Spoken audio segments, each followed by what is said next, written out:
welcome to episode 12 of Did You Watch Survivor Last Night? A podcast in which I, Jake Scheidel, ask my good buddy Thom Powell if he did indeed watch Survivor last night. Now, this episode of this show is going to be fun because Survivor is coming close to its finale in a couple of weeks, and the challenge, which is the poor man's Survivor, is starting up this week. So we're going to talk about both the 12th episode of Survivor and the first episode of the Challenge Battle of the Bloodlines. We'll separate them in case you don't want to listen to the thing about the challenge. I don't blame you for that. But it's a good show. You should check it out, or at least to listen to the second part of this show. So Thomas, how you doing? Oh, I'm good. That intro took forever, but I'm still doing all right. Oh, shut up. There was a lot to talk about. There was this episode of Survivor, which had a lot in it, and then there was also a 90-minute episode of the challenge. So that's going to make things lengthy.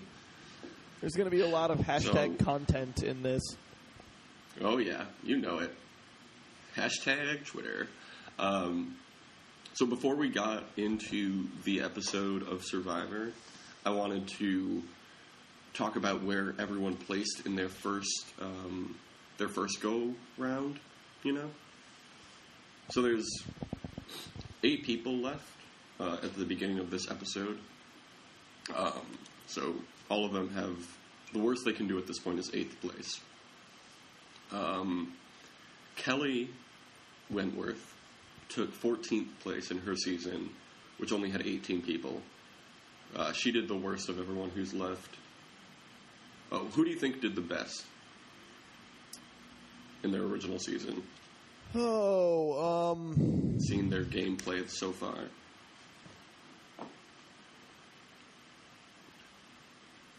Just trying to think about everybody that's there.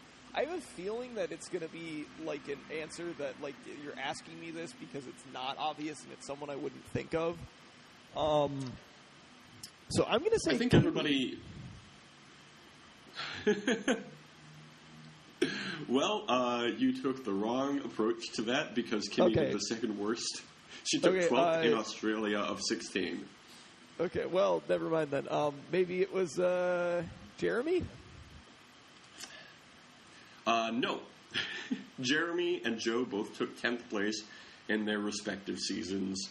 So they were the next worst after Kimmy. Jeez, I'm really bad at this, huh? Yeah. Shit. I don't think it was Keith, because he took like 6th, didn't he? I remember you telling me that. Well, after Joe and Jeremy taking 10th, we're on to people who are not as far in the game as they did get in their first season. So Tasha took 6th place in Cagayan, her first season. Abby took 5th place in the Philippines, which, how that happened, I have no idea. Because she played basically the exact same game she's playing this time around. But she took 5th place. And then tied for 4th place in their respective seasons, Spencer and Keith took 4th place. So they're the best of the people who are left. It was Keith. You were wrong about that. I was wrong about every single thing I said there. It's almost like I haven't seen the show. That's the whole appeal of this show. Well, not anymore, but... Yeah. So we come back from the vote. Oh, did I tell you also? You know, in the first 11 episodes of our show, I've been just writing things down in a notebook when I watch the show and then never looking at it again until we started recording. This time around. Which is why I'm always like, so then somebody said this thing? I don't really remember. I didn't like that, so I took a new approach this week. I looked at the notebook and I transcribed the notes and made them more clear and used full sentences on a Word document. So hopefully this time there's less stuttering and umming, but maybe there will be. I don't know that I like that. I think there's like a punk charm to that. I think now you're just true. You're that punk band that makes the too cleanly produced 3rd album that all of your fans hate. Well, let's think about who that would be. It would be Against Me, and the album would be New Wave, which is an album that I actually kind of like. Oh, yeah. Well, you're a faux punk. Is that a thing that people say? I don't think people actually say that, but I think it's recognizable as a concept. There's one day poser would be a better word. Yeah. Okay. Sure. That's a stupid term. Like your music, you know? No, it's dumb. Cred in general dumb. in music is incredibly stupid. Yeah. I was talking to this dude at work the other day who was like, "What kind of music do you listen to?" And I was like, I mean, it varies. Pretty much everything except rap and country. Am I right? He was like, "Do you like punk?" And I was like, "Yeah, I like punk." He was like, what do you think the best era of punk is? And I was like, well, I'm not really into punk enough to like differentiate between eras. I guess the 70s and 80s were good. And he was like, yeah, for sure. He was like, who do you like? And I was like, The Replacements are really good. And he was like, oh yeah, I haven't really listened to them much, but yeah. Okay. But yeah, for the record. If you were a real punk, you would have been like, Replacements were more post-punk. Oh God, that's annoying. There's too many genres and sub-genres of all music.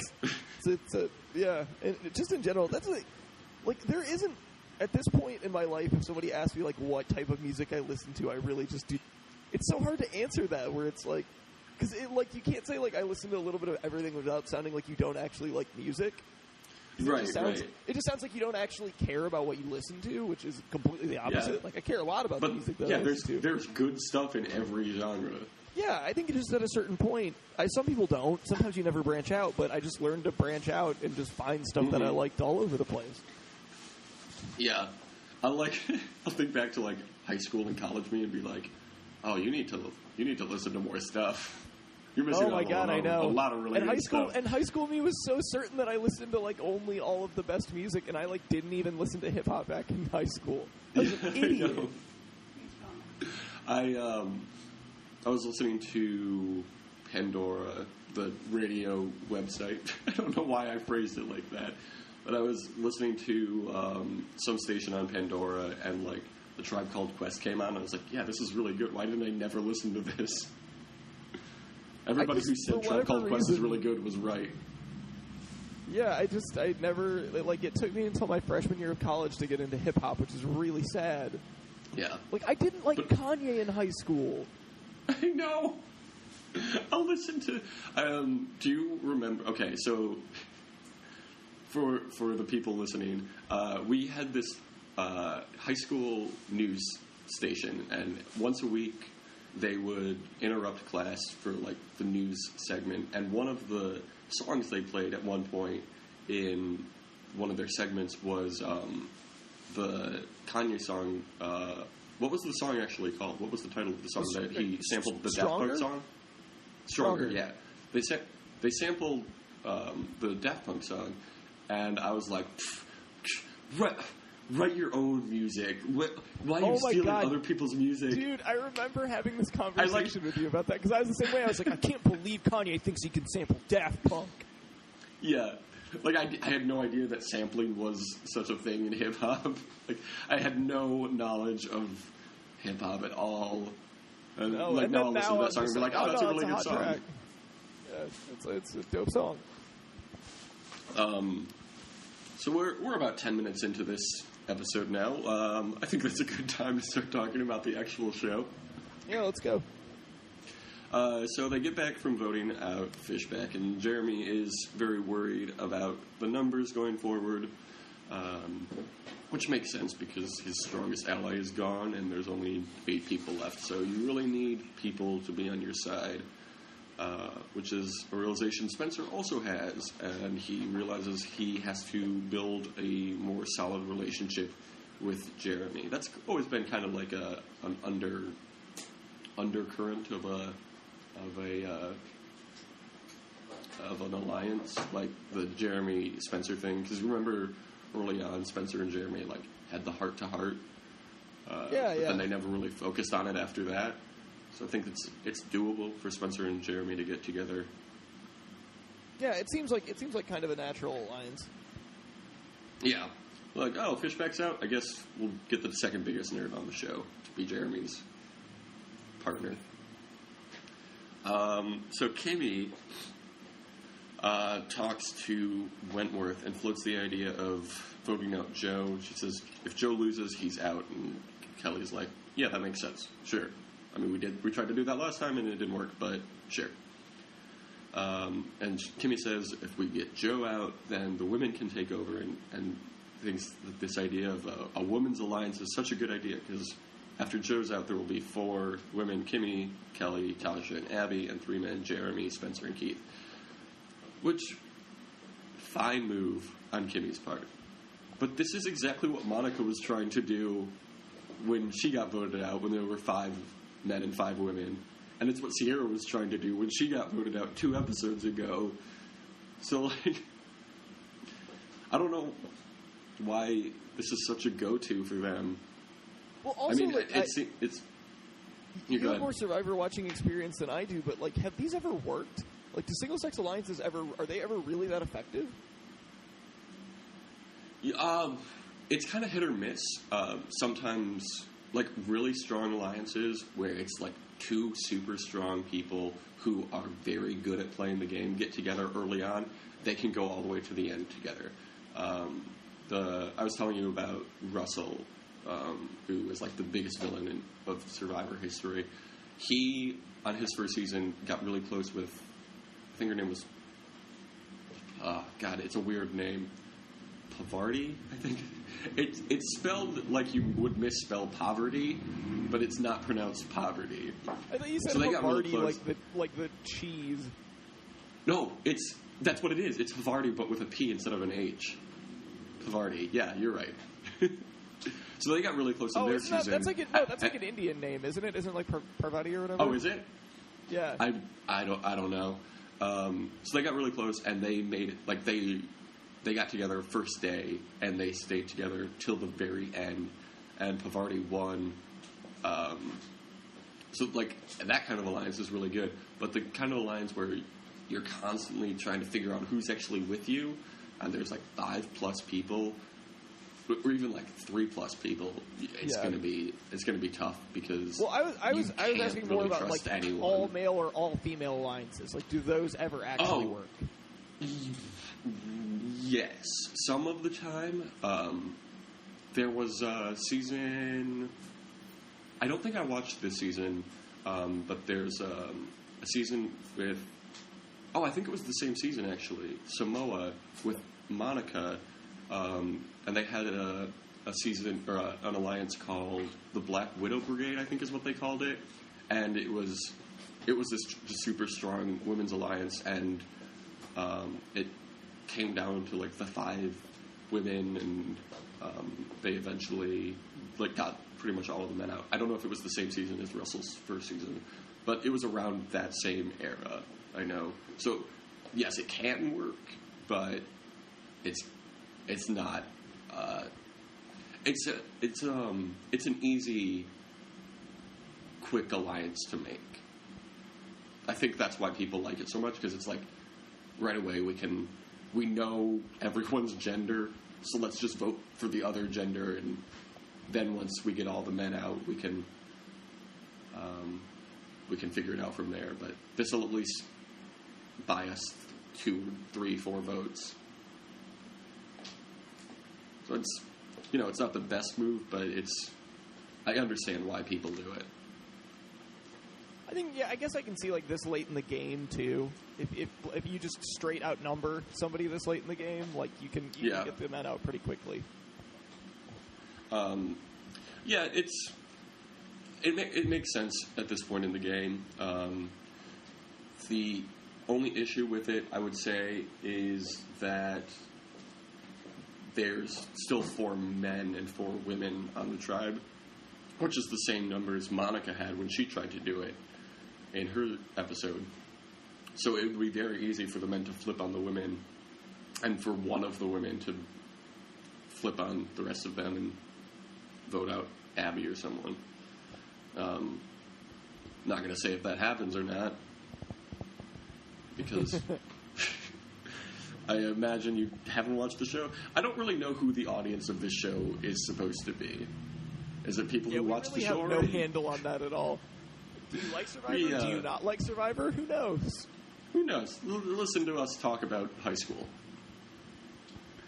So then we get to the reward challenge, and Probst asked Jeremy, how's it feel to leave your family? And, you know, Jeremy played with his wife his first time around, and now she's pregnant with their second kids, and he isn't there for that, and it's really been bugging him. And so it's very emotional. He says, I have no communication with them. I don't know how they're doing. I don't know what they're doing. And then he starts crying.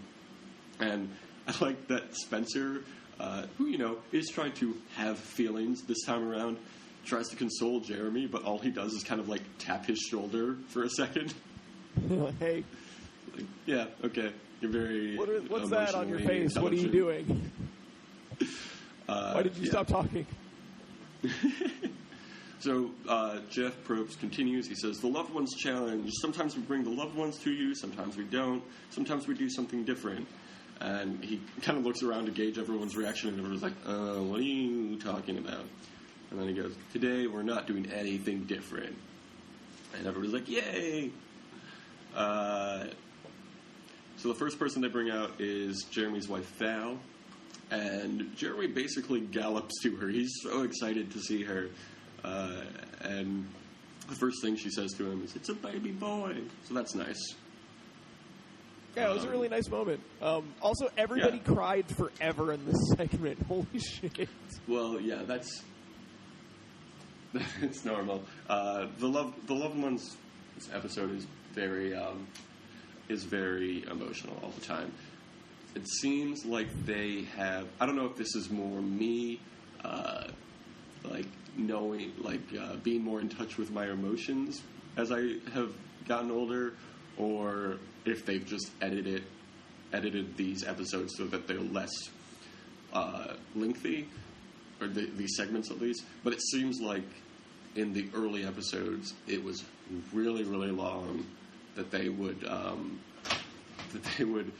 draw these familial reunions out, and it was really annoying in the first. I always hated, like, in the first, like, Australia, Africa, Marquesas or whatever. I think Marquesas was a little later, but anyway, they would draw them out so long, and I didn't want to watch. Every time they would be like, oh, the Loved Ones season or episode is next, I'd be like, oh, great, because it was just the whole episode was them talking about how much they loved their family.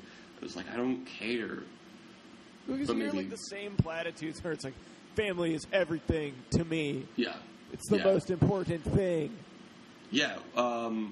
So, yeah, look, that's something that Joe was talking about. Joe is about the same age as us. I think he might be a year or two older than us, but he's pretty much the same age. So he grew up with Survivor also, and he always talked about how he wanted to see his dad, like, come through the bushes in Survivor, and he didn't make it to the Loved Ones Challenge his first season.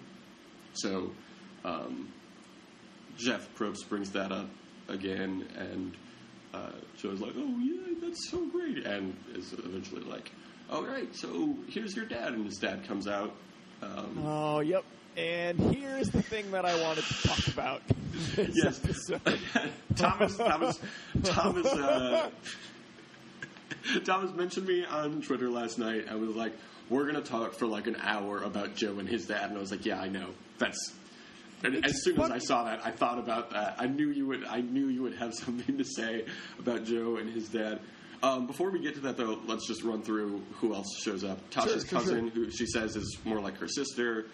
Probst asks Spencer who he wants to see more than anyone else, and he's like, my girlfriend. And Spencer's girlfriend comes out, and they hug and kiss, and Spencer finally says, I love you. And then in the talking head, Spencer mentions that he's had trouble saying I love you since childhood, so him saying it now means it's really real. Okay, yeah, sure. Abby's mom comes out and is the best. I love Abby's mom. I wish she would come on. I want her to come back for Blood vs. Water 3. Keith's wife comes out, and everyone just yells, I didn't know this was a thing, but apparently Keith's wife's nickname is Big D, so as she came out, everyone was just yelling, Big D! Big D! and they have a big hug, and Probst asks Big D how they met, and apparently Keith went to college where she's from in Arkansas, and Keith goes, L.A., Lower Arkansas. And it's the best. God damn it, Keith. I love them both. Wonderful man. So Kelly's dad comes out, who also played with her in Blood vs. Water. Joe's dad, who we've already mentioned. And then Kimmy's dad also comes out, and it's apparently very emotional because Kimmy's been waiting 15 years to play with her dad. Who cares? Like, I'm so tired of Kimmy's, like, oh, I've had to do this, I've had to wait for so long to play again. Well, you were the third person voted out in the second season of the show. Like, sorry people don't remember you. But anyway, Joe's dad. Go. Okay. So, Joe and his dad are mouth kissers. They are family mouth kissers. And they do it a lot. And it's really, really uncomfortable. They're very close. It's so uncomfortable. Because it's not even like a weird, like, it's like a weird quick peck, but it just lingers like a little bit too long. Like, they don't move their faces quick enough after they do it. And, like, his dad also kissed him on the cheek, like, 5 times. It's like, what? Like, I was watching this, like, last night at, like, I think, like, midnight or 1 in the morning, and, I'm sure my roommates could hear me just going, what? No, what are you doing? No! I mean, are you at all surprised, though, that that's the relationship they have? I'm not really that surprised once I saw his dad, but, like, I saw where it was going, and I was like, oh, man. And then just saw, I was like, wait, what? Like, no way. That didn't just happen. Oh, no, it's happening again a lot. It keeps happening. They're very close. Joe's dad looks exactly like Joe, but, like, 30 years older. He's got, like, gray hair, but still a ponytail. Yeah, yeah. Like, exactly what you would expect. It's so great. I love them both. I mean, I hate them both, but it was very enjoyable to watch. Yeah, I was just really uncomfortable. This was, I have to say, I actually felt really bad for Joe in this episode. This episode, like, if you had stretched out the stuff that happened to him in this episode between, like, 3 of them, I think he would come off, like, because Joe's, like, cool. Like, Joe's a cool guy, and I like him. Yeah. But I would not mind hanging out with that dude. He just looks like a weird, like, he just comes off like a goober in this episode. It's like so much bad shit happens to him. Yeah, the Survivor gods really want him to lose. Yeah, it was just like all of the karma from the previous episodes just turned on him. Like all of the the other shoe dropped hard on him this episode. Yeah, which I understand, but yeah, it was a real bummer. We'll get to the biggest bummer thing in a little bit that happened to Joe. So let's get into the challenge. So it's an individual challenge. Sometimes they make the loved ones play the challenge with the people on the show, but more often it's just an individual challenge. So all the loved ones go and sit on the bench and watch the challenge progress. The challenge is there's some bags buried in the sand, and the bags have puzzle pieces in them, and there's like ropes to guide the people, and they're holding the bags under the sand or whatever. So they have to pull up the ropes and get the bags out of there, and then they have to unscrew this bag from another bag from a post, and then they have to cross a balance beam with all their bags, and then do a word puzzle and figure out what word it is. There's all the letters in the bags. So then the winner gets a barbecue at the camp with their loved one. So the challenge starts, and as Joe is like pulling his rope out of the sand, it flies over and hits Keith in the head and like falls on top of Keith. And he just has to like get up and be like, oh, sorry, Keith. I really liked that. Like, I like so much how friendly everyone is for the most part in this season. Like, yeah, there isn't, like, a lot of the, like, and it's funny that there isn't, because it's the person that coined this term was on the season, but there isn't a lot of, like, I didn't come here to make friends bullshit. Like, everyone is generally pretty nice to each other. Yeah, and I think that's a lot to do with because they're second-time players. It's like, okay, they know how to play the game, and they understand that it's not always personal when they vote someone out. Like, if there's a very serious divide between two alliances or something, like a vote could be very, very personal. Like, if Sierra and Andrew had their little tiff and they were playing for the first time together, it would have been a shit show. I should say it could have been a shit show. But since they both have played the game before, they kind of know what's happening. So yeah, everybody's friendly. So Abby comes out in front. She's winning somehow. And as she's crossing the balance beam, she falls off, and so she has to start over. And her mom from the bench in Portuguese yells, "Focus!" It was so great. Her mom was, like, badass in that. Oh, like, her mom was great. I don't know how her mom can be so great when Abby is so terrible. Like, when they're like, trying to arrange the letters on the block, Abby's mom is like, "Don't look at others. Like, look at yours, don't look at others." Yeah. So they finally get to the puzzle board at the end, and it's between Kelly and Abby. Kelly wins. She figures out the word first. The word was nourishment. And Abby was putting the blocks in place first, but she didn't get it done in time. And Kelly got nourishment. And then Abby reveals that she was going for the word redemption, which is that's not this season. Like, if this was Redemption Island, I could understand why you would think it would be redemption. But the whole second chance thing isn't really...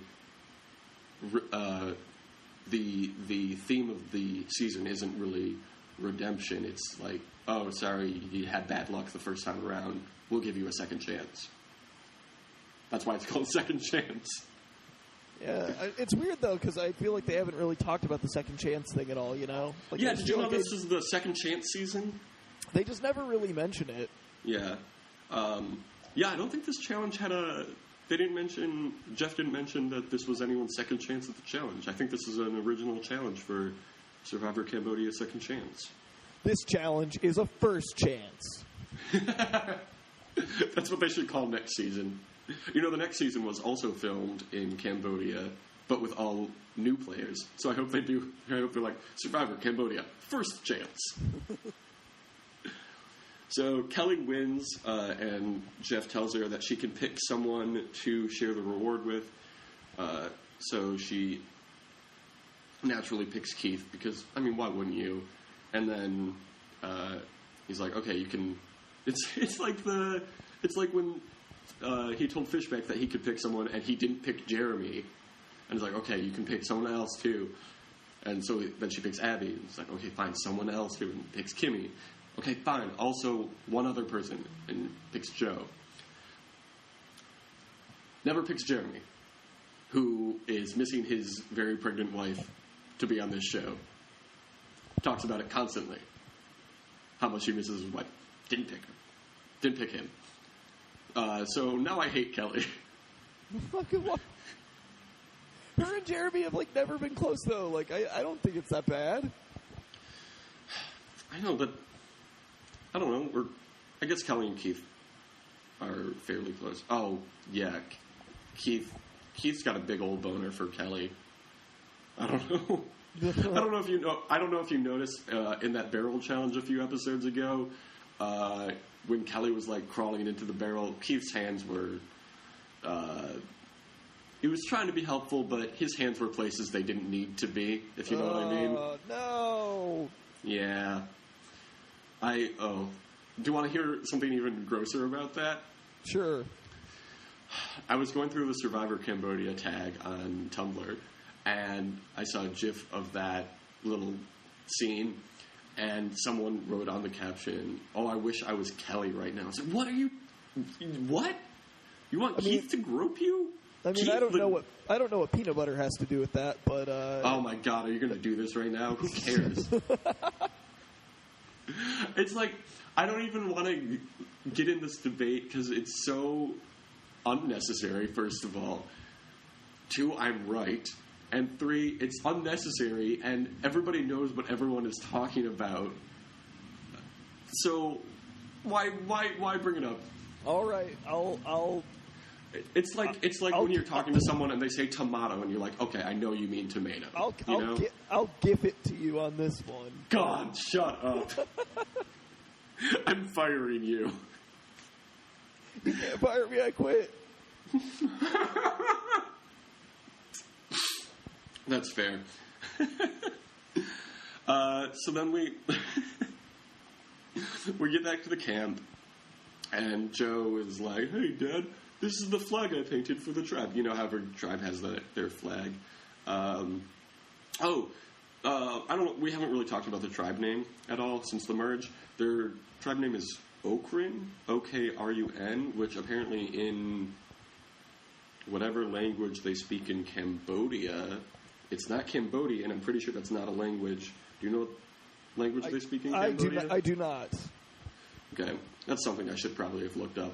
But anyway, they Fishback mentioned on Twitter that they named their tribe that because it means thank you in whatever the native language of Cambodia is. So that it's like a thank you to the fans for voting them on the show.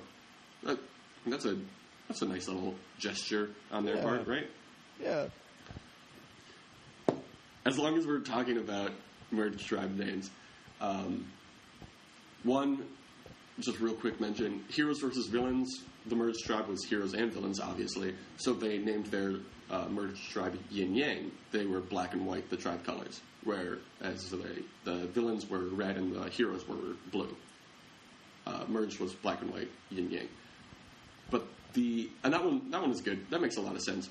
Last season, though, and I've talked about how terrible last season was, they named their merged tribe America. Like what? America without the A. Cool. How's your tribe name, guys? Pretty great, huh? Stupid, really dumb. The dude who came up with the name, like everyone was against that name. And the dude who was like, who came up with it, and he's the guy who eventually won the game. It was such a bad season. Oh my god. Okay, so back to this good season. So Joe is showing off his painting of the flag, and his dad is like, "Oh, that's really great. I'm really proud of you, son." And then he says, "You know, I've never told you this, but I've never had a friend like you." Would your dad ever say something like that to you? No, he wouldn't. Mine neither. Mine would be like, "You want to go get a beer?" Incredibly like, weird. Yeah, that sounds cool. And then we would talk about like Star Trek or something, and I would try to remember anything I've seen from Star Trek. Like, yeah, I kind of remember watching that show with you when I was a kid, but I haven't watched it since then. Like, my dad and I are really close, but we just don't say stuff like that. Like, the only time I've ever said anything like that is like I don't even think this was to him, but I was joking that I really wanted to introduce my dad to people by saying, "Hi, this is my friend, my dad."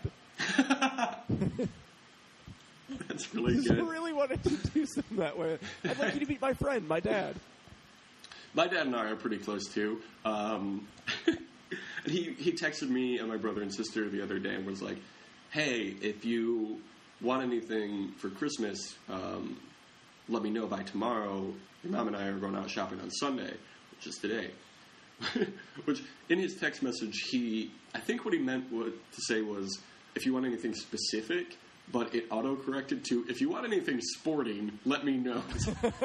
It's a really specific, we only can get sports gear. So I last night I was like, oh shit, what do I want? So I was like thinking of things that I wanted, and I came up with a competent list and emailed it to him. And then I got home from like being out all day, and I checked my email, and I just got a one-line email from him that just said, "Thank you," and then had like his email signature on the bottom. I just thought it was the funniest thing. That's such a your dad thing. Like, I know. Typing that, going back to, whatever it is. But, I mean, I get it. Like, you want to let somebody know that you got their message. Like, whenever anybody's like, hey, can you do this for me? And it's like somebody yesterday was like, hey, I was going to this craft show, and I texted one of my coworkers because she mentioned that she was going to go also. I was like, hey, are you going to this thing? And she's like, no, I'm kind of sick today. I might go tomorrow. Let me know how it is. And, like, that's a text you can just leave, you know, and then text them later. But, like, I don't know if it's just, like, anxiety or what, but I'm always like, whenever I get a text like that, I want to be like, hey, yeah, so I was like, yeah, will do. Just be like, I won't forget about you, you know? You know what I mean? Yeah, well, you know, I mean, some of us get text messages. I don't know. I don't want to name any names. Some of us get text messages and then don't check them until they get yelled at on Twitter. Stop. Some of us get text messages and they read them, and inevitably they get them when they're at work when they can't really text back. But sometimes they will get them and then read them, and in their head be like, oh, yeah, no, I can do this, or whatever, and then realize, like, 6 hours later, like, oh, I didn't actually text that person back, did I? Whoops. Yeah, I mean, that's a pretty common thing that I think a lot of people do. No one in particular. You know, I'm not even saying. I can't think of anyone specific. I can't think of an example, but just, getting into the headspace of some people sometimes. I mean, it's just something that happens. It's like, Also, it's the internet age. Some people leave their phone charging for a long time, too, so they don't always see when there's a text message. Then they feel like a real prize asshole when there's a text from 5 hours ago. A real dick move on someone's part.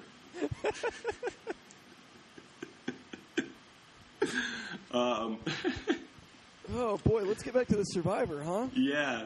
So Spencer, who was not chosen for the barbecue, says that after this challenge, he's now more than ever focused on winning. I didn't realize that Spencer was ever not focused on winning, but now he is more than ever. So, got those burps.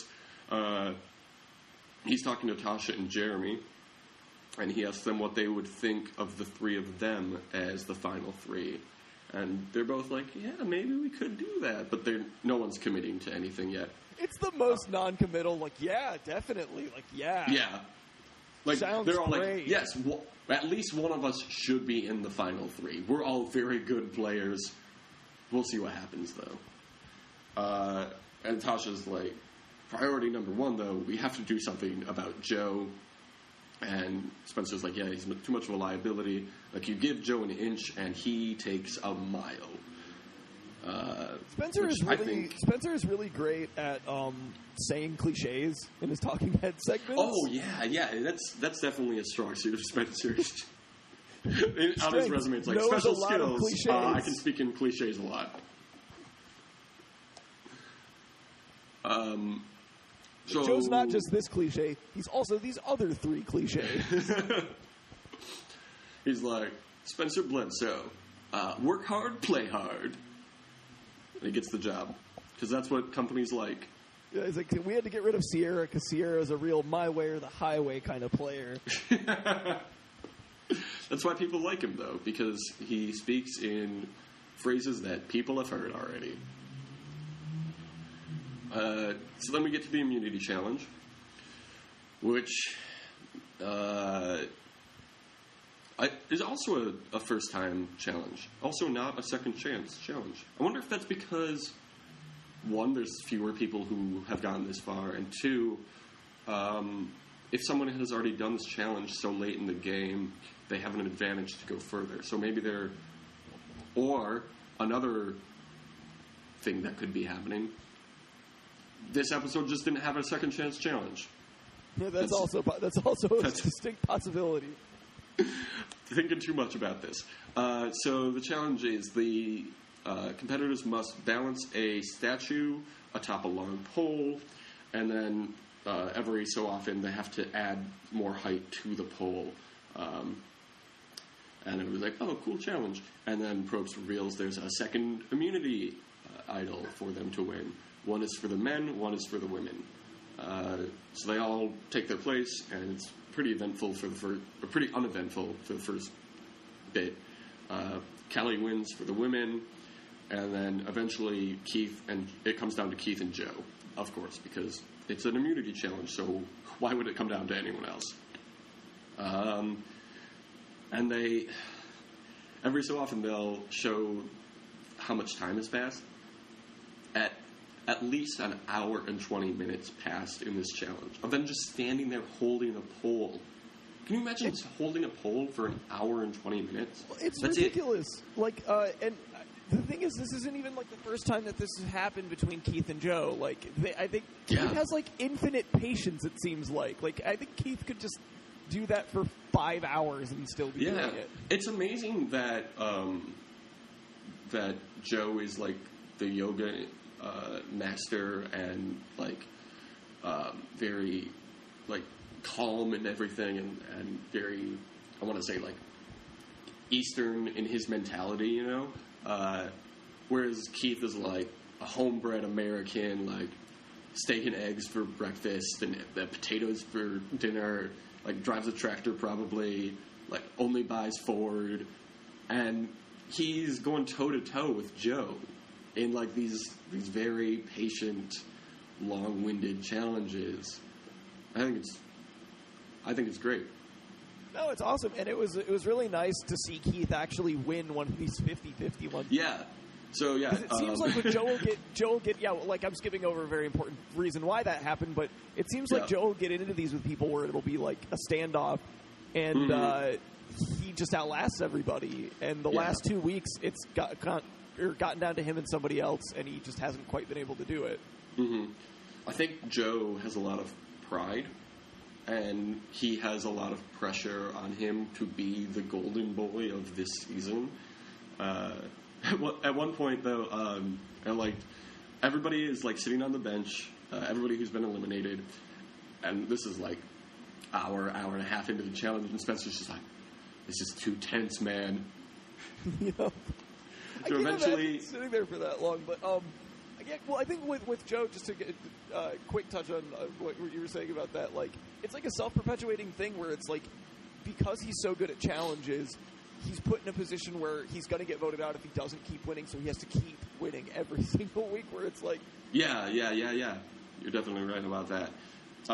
So Joe's pole finally tips too far, and his statue falls off the pole. Probst quickly announces Keith as the winner, and everybody's like, yeah, woohoo! And then everyone realizes why Joe lost, and it's because he literally passed out. Yep. He literally fainted. So Probst calls in medical. I would like to point out also that they did not cheer when Keith was announced as the winner. They cheered when Joe lost. Like the minute that Joe fell, like everybody, especially Wentworth, was like, yeah! And then like 5 seconds later realizes like, oh, Joe stopped moving. Oh no, that's a bad thing. That's a Joe bad thing that collapsed happened. to the ground and he stopped moving. The thing I would compare it to is there was, if you're not a college football fan, there's a really crazy ending to the Michigan State football game this year. Where a punt got blocked with no time left and got returned for a touchdown, and Michigan State won. And everybody was super excited on the Michigan State side, and all the players were swarming around, and the guy that had run it back in was just lying on the ground and wasn't getting up. And the initial thing was like, the thing I thought was just like, oh, he's just so emotional, like he's so overcome, like that he just can't get up off the ground. No, he broke his hip on that play. I didn't know that happened. Yep. So yeah, that's what. Yeah, I had quite heard as bad for Joe, but that's what I was thinking of. Where I was like, oh, he's really taking a while to get off the ground. Like, oh wait, it's because he can't get off the ground. Oh yeah, I also like that. Last time the immunity challenge came down. Oh, when it was only Keith and Joe who went up to the challenge, and when they had to do like the vote if you want a better shelter thing, and Keith and Joe were the only ones who were like, no, I want to do the challenge, and Joe eventually won. And Jeff Probst asks Keith at Tribal, like, why did you go up against Joe like that? And he was like, well, I wanted to kill the golden boy. And this week he literally almost did. Yep. So Jeff has to call in medical, and the doctor comes in and like checks on him. The doctor's name is also Joe.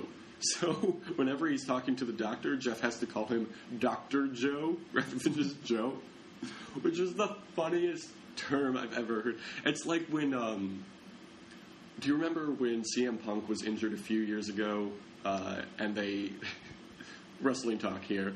CM Punk got injured, and they had to like bring a doctor into the show to do his promo or whatever it was, and the doctor kept referring to CM Punk as Mr. Punk. Yep, I do remember that very distinctly. I just love Mr. Punk. It's so funny. That doctor is not about to break kayfabe. No. If you call him Mr. Brooks. Although, okay, let's not get into wrestling. Yep, we can stop there. Yeah. So Dr. Joe eventually says, well, his blood sugar just dropped too low, which, like, I get that.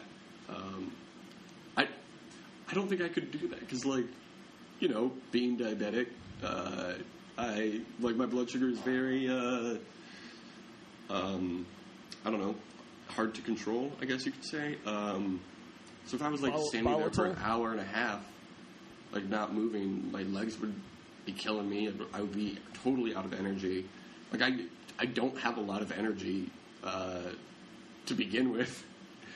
I don't have a ton of stamina. I'm not very good at basketball. What? No, come on. I have no reason to believe that from personal experience.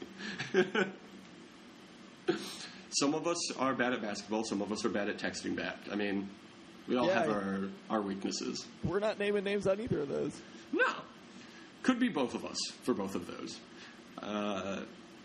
So Joe eventually wakes up, and Joe's like, oh, what?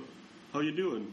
And Joe, fucking pompous boy, is just like, oh, I just want it so bad. Okay, cool. So everybody returns. That whole thing that like Probst didn't stop like Probst voicing.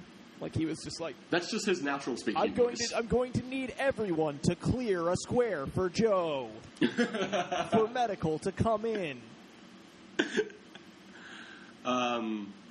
So everybody returns to the bench, and Probst like congratulates them for being awesome players. They're like, when we came up with Second Chance, this is the kind of thing we were looking for. Talking about how seriously everybody's taking the game rather than like, oops, sorry you passed out. So it's all about the game for Jeff. Yeah, he loves the game. I'm sure Jeff loved that Joe was willing to pass out because it just means Joe almost cares about Survivor as much as he does. Yeah. I think Jeff always seriously crushes on one of the dudes who was playing, and this season it was definitely Joe. I mean, it's the natural choice. Yeah. So they go back to camp, and Abby says that watching Keith and Joe was like watching a really great soccer match, like Brazil versus Germany. Okay, sure, get your weird European mindset out of here. This is America. She's not even European. I was going to say she's South American. What are you talking about? She's Brazilian. She's the Brazilian dragon. She's not from here. So Kelly is talking about trying to get Joe out. It's like, I can't compete with his willingness to pass out. Joe tries his hardest to get people to vote for Abby because, you know, everybody wants the best players to go forward, right? Like, I understand that. And everybody seems pretty on board with that, actually. So he says that he is confident about his chances. And what do we learn about people who are confident about their chances going into a vote? Yeah. That was the saddest part of the episode of all the Joe stuff for me, was him just being like, I was just like, dude, like, you're in denial. Like, you know you're going to get voted off. Yeah. Like, it was sad. Because, like, he gave it his best shot. There just wasn't anything to be done, you know? Yeah.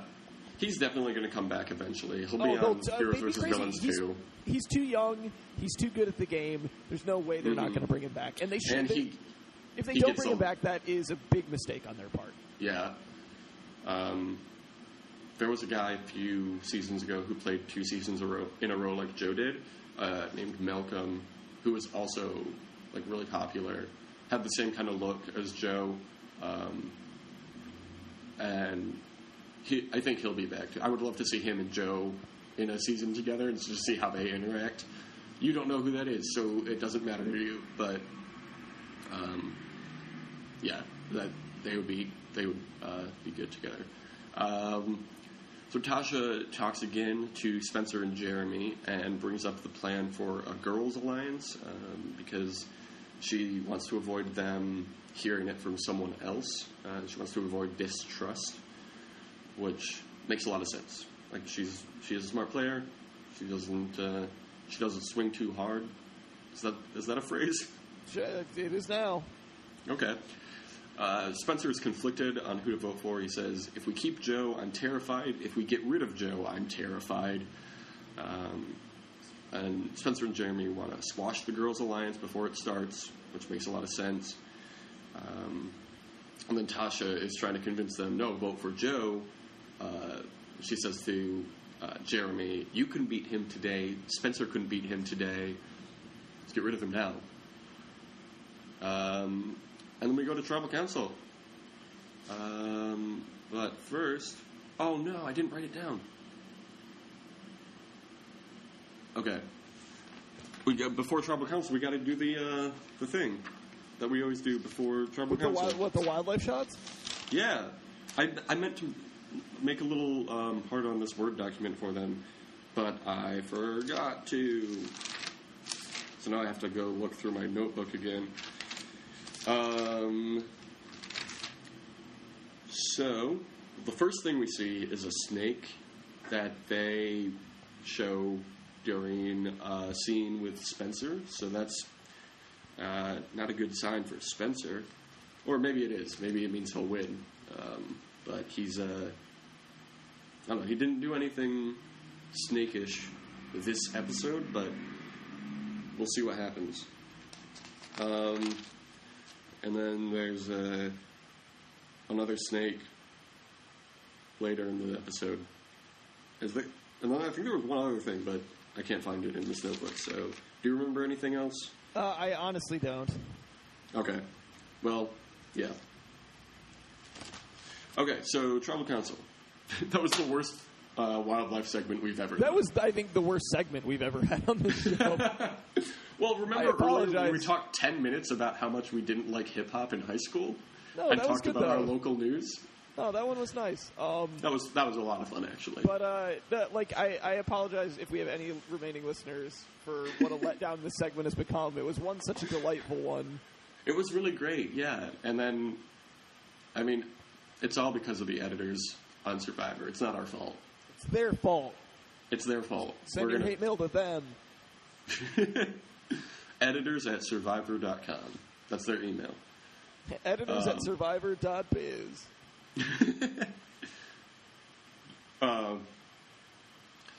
Okay, so at Tribal Council, they're talking about Joe fainting at the immunity challenge, and Joe says the most obnoxious thing he's said up to this point, which he said a lot of obnoxious things in these last few episodes, but he said, I have my breaking point too. Shut up. Like, I really wanted to like you, but everything you say, everything that comes out of your mouth is just douchey. I don't like him. So Jeremy stresses how important this vote is, because it's like, after this, these are like the finalists, you know? And he says, these next few votes are crucial. And then Tasha repeats this, crucial. And then Joe also goes, crucial. Oh, that was great, yeah. It's like, come on. It was Joe, a stretch for Tasha to even do this, Joe. You're out. You know you're out. You saying crucial a third time isn't gonna... That's just Joe having nothing to add. New. It's like, you have nothing constructive to add, so you have to piggyback to be the third person to say the fucking word crucial. So Joe mentions still trying for Abby is like, people just want to keep Abby around because they know they can beat her in the final three. And then Abby says that they have to get rid of the bad apple, implying Joe. And then they go to vote. When Abby votes, she votes for Joe, obviously, and she goes, you're moldy, you gotta go. And please, get a haircut.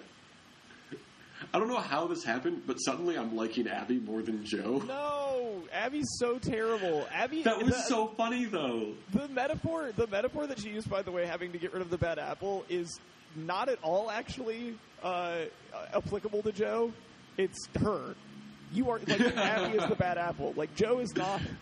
Joe is not ruining any bunches. Joe is like the perfect apple that all the apples are jealous of. Joe is the apple that what's her name in Snow White had, right? Like Wasn't that a part of that? Joe's like a Honeycrisp, and Abby is like a rotten Red Delicious. I don't think I've ever seen a ripe Red Delicious. I feel like they come out. They're garbage apples. Spoiled. They're the worst. Yeah, they're not great. They're too small, and they're not very flavorful. My favorite apple is Granny Smith. Dude. They're big. They're crispy. Speaking my language. Juicy. Oh, tartness. Man. That tartness, I that's love what a I Granny like. Smith apple. And I like that they're green. Usually apples are red. Granny Smiths are green. Same reason I like Golden Delicious apples. Different. Yeah. Yeah. So Jeff goes to collect the votes. There's one for Joe, one for Abby, one for Tasha, and then all the rest of them are for Joe. So no surprise there. Yeah, that was the earliest I've heard in a while, Prope say, like, the next member of our jury or whatever, like, the first person out. Like, it was after, like, 4 votes. Yeah, well, I mean, when you get down to only 8 people, there's also, not a lot of votes. I didn't see who was voting for who at the end of the episode, because I don't know if they showed it or not, but who voted for Tasha? Keith. Because I guess just no one talks to Keith about strategy or votes or anything. What are you doing, man? I don't know. I mean, whatever. Who cares? He's doing fine. And that vote didn't really amount to anything, so it doesn't really matter. So as Joe's leaving, he says, "Good luck, y'all. Boys, best of luck." So that's this episode of Survivor. What do you think? Who's your fave at this point? I think I've switched back to Spencer, which I don't want him to win, but I just feel like if Jeremy can use the idol to his advantage, like if he uses it right, yeah. I think he's got a really good chance. But that's another thing. The idol. Yeah. So the idol can only be played up to the final 5, I think. So he's got to play it like really quick. Yeah, here. he and Kelly are both going to play it probably next episode, or maybe early on in the finale. But yeah, it's coming soon, and I'm so excited because I have a feeling they're going to both play them at the same tribal council. So I'm really excited for Kelly to Jeff to be like, "Hey, this is your last chance to play an idol," and Kelly goes, "Okay, well, might as well, right?"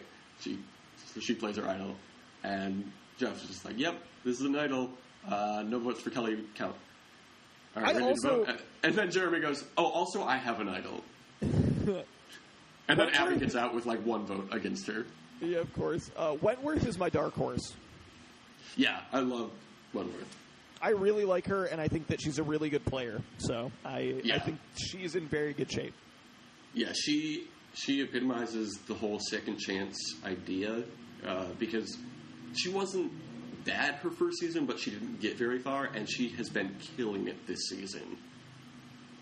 So the thing that is kind of bothering me the most, though, is that very early on, I did. Well, this is one of the episodes you told me about. I wasn't watching it, but they went for Spencer.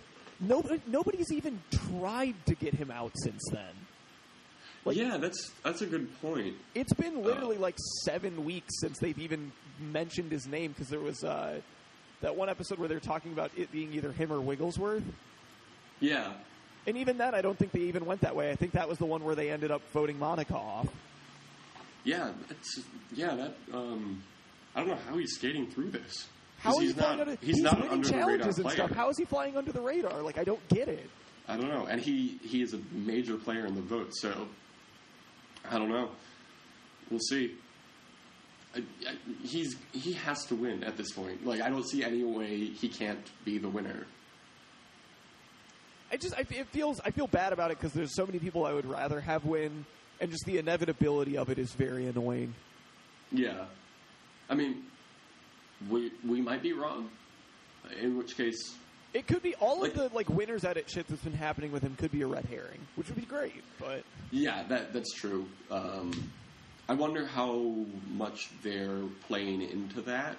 because like, they obviously know that people are aware of this winner's edit thing. So if they're giving Spencer the winner's edit and then it's like Jeremy or Kelly, that would be really smart. But I don't think they're doing that. I don't want it to be Abby, and I don't want it to be Kimmy because she hasn't really done anything. You don't need to worry about it being Abby. You don't need to worry about it being Abby. Abby, the jury would never pick Abby, ever. I don't know. I think she could get votes from Cass and Sierra. Maybe Savage, just to be, like, contrarian on his part. I think if Kelly gets out, maybe she would vote for Abby. And I think, honestly, I think Joe might. I think Joe really hates Abby, but I think he would recognize her as someone who survived this long without actually making any like big moves, without making herself too much of a target. Like, she's annoying, yes, but she's not a threat to anyone. And if she can spin that to her advantage. Stupid. Like, she stayed out of everything because she's an inept player. Like, she definitely deserves to win. Yes. So if she makes it to the final three, she might get 0 votes, but I wouldn't be surprised if she got 1 or 2. So that's Survivor. How much more will I have to pay? Why can't you think it over? Why can't you forget about the past? Thomas. Yes. I've got another question for you. Ask away. Did you watch the challenge last night?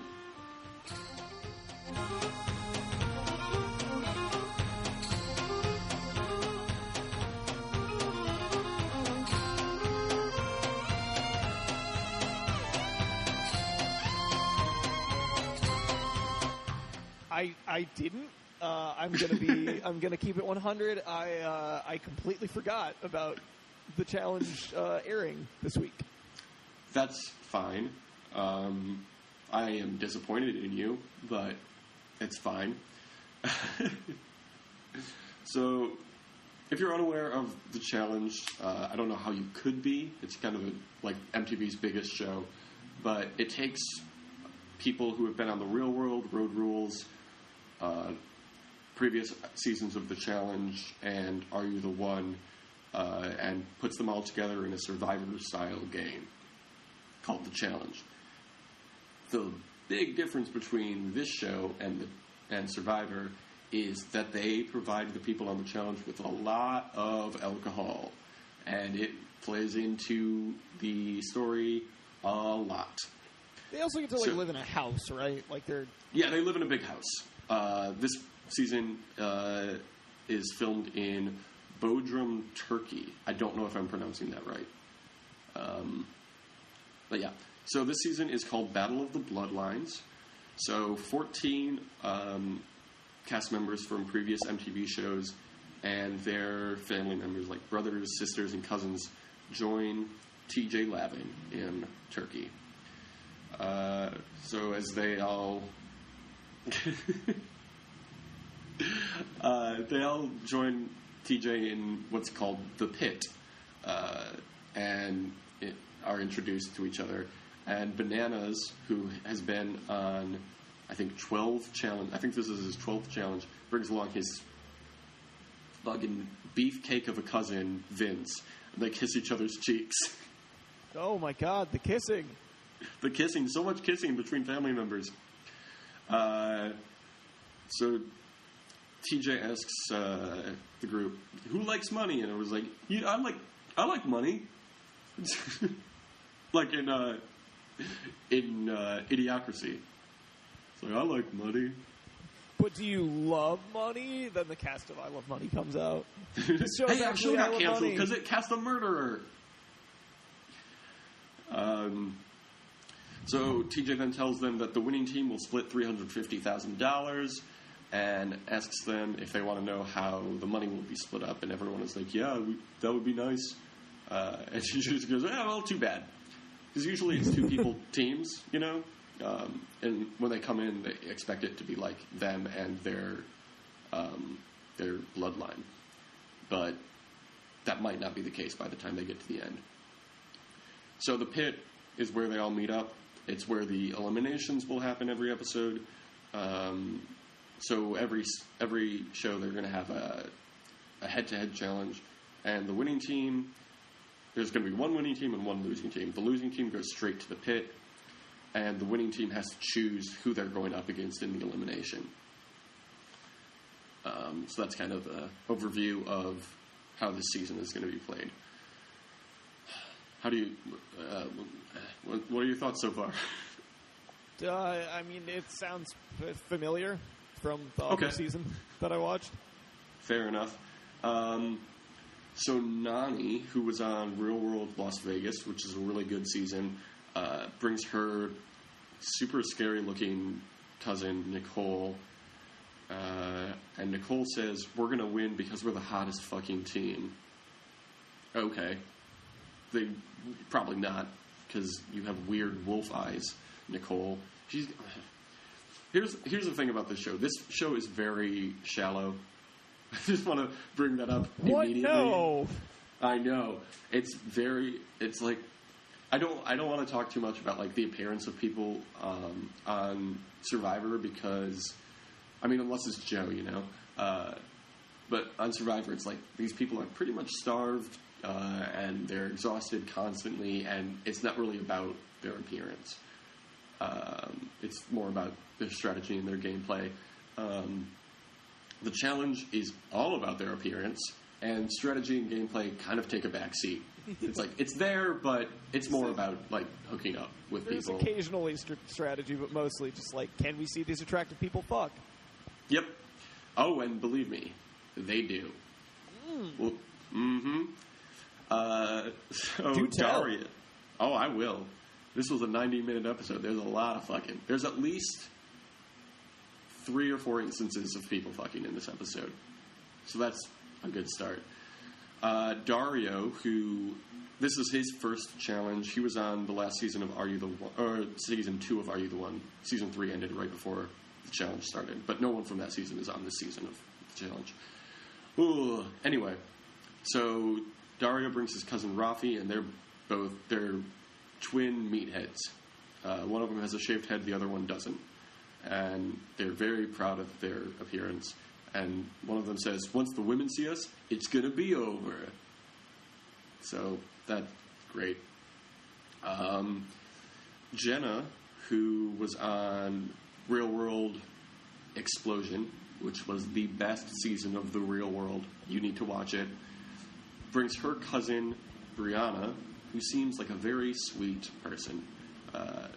Brianna mentions that she and Jenna haven't always been on the best of terms because Brianna has hooked up with 3 of Jenna's exes. Whoa! Yeah, that's a lot. Like, I don't even have...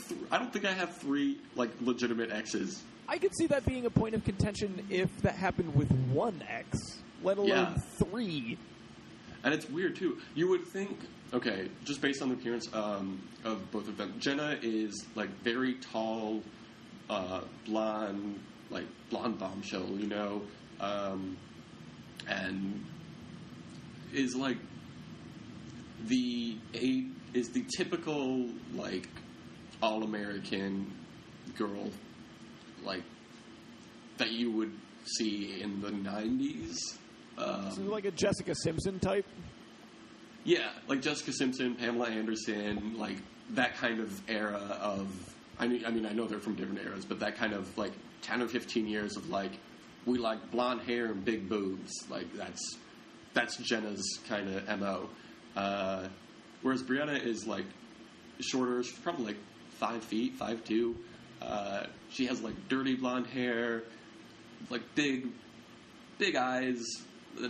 She just looks like a really sweet person. So you would think that it was Jenna who would have hooked up with 3 of Brianna's exes, but apparently not. So Brianna mentions that she's not going to hook up with Jenna's current boyfriend, Zach, because she thinks he's weird. Zach was on The Real World San Diego, which was a very bad season. Don't watch that one. And he's been on the challenge. What an incestuous group of shows this is, by the way. What? I said, what an incestuous group of shows this is, by the way. Oh, I know. Yeah, people on different seasons of The Real World hooking up. Yeah. What did they meet on the club circuit? Probably. Probably, yeah. So Zach and Jenna met on Battle of the Exes 2, which was the last season, and they are still together at this point. So then we also have Corey, who is the dude from Grand Rapids, and he brought his. You know what? He was kind of a douche on his season of Real World, which was Explosion. Great season, by the way. This episode, he has been very cool, very calm, very level-headed, seemingly pretty smart. So represent. Yeah, I'm liking him. Beer City.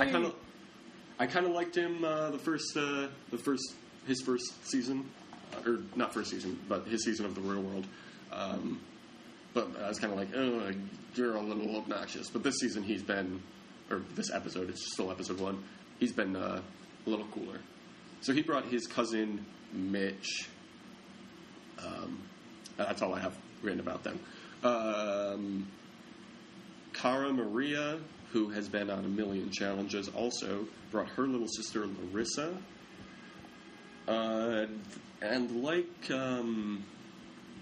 what's her name? Abby from Survivor. They are also Brazilian. Cara Maria says, we might be short and tiny, but we're still Brazilian. What does that mean? They'll murder you? I don't know. You will be hacked to death by machetes. That seems racist. Or I guess xenophobic. Yeah, no. Because Brazilians aren't really more racist. Xenophobic. Yeah. So Bananas, who I've already mentioned, has been on a million challenges, brought his cousin Vince, and says he is the closest thing to a brother he's ever had. So that's nice. Bananas wants to return the crown, the challenge crown, to its rightful owner. Let me tell you, oh my god, this is amazing. So on Battle of the Exes 2, there was this twist called the Exile or whatever. So whoever got eliminated had to go to this separate house all by themselves, and then whenever the next team that got eliminated was eliminated, they also went to the house, and they had to compete, and whoever won got to stay on. And then when it got down to 4 teams, they brought whoever won that whole bracket back onto the show.